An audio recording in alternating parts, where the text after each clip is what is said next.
Bardoli town police સ્ટેશનની હદમાં મોજે ઇસરોલી ગામે નેશનલ હાઈવે નંબર 53 ઉપર ટાટા ટ્રકમાં મરઘા ફીડની બેગોની આડમાં લઈ જવાતો વિદેશી દારૂનો જથ્થો સહિત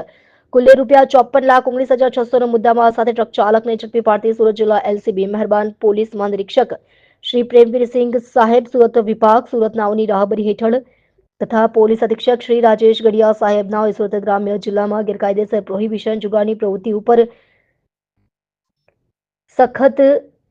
વોચ રાખી આવી પ્રવૃત્તિ સદંતર બંધ કરવા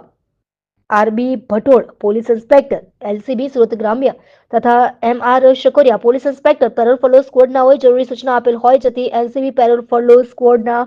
પોલીસ અધિકારી માણસોની અલગ અલગ ટીમો બનાવી જિલ્લામાં પ્રોહિબિશન જુગારના લિસ્ટેડ બુટલેગરોની પ્રવૃત્તિ ઉપર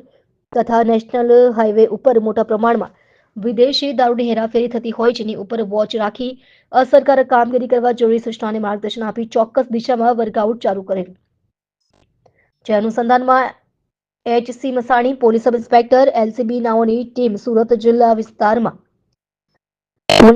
પોલીસ પેટ્રોલિંગમાં હાજર હતી દરમિયાન હેડ કોન્સ્ટેબલ અમરજી રાઘાજી તથા હેડ કોન્સ્ટેબલ નાગજીભાઈ કરસનભાઈ તથા હેડ કોન્સ્ટેબલ નિલેશભાઈ જીતુભાઈ નાઓએ તેઓના ખાનગી બાતમીદાર થકી બાતમી હકીકત મેળવેલ કે એક ટાટા ટ્રક નંબર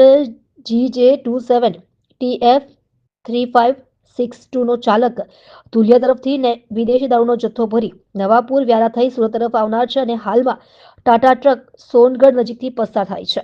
આપ જોઈ રહ્યા છો ગુજરાતની સૌથી પહેલા ખબર આપતી Surat express news channel director Rajesh મંગલેની સાથે।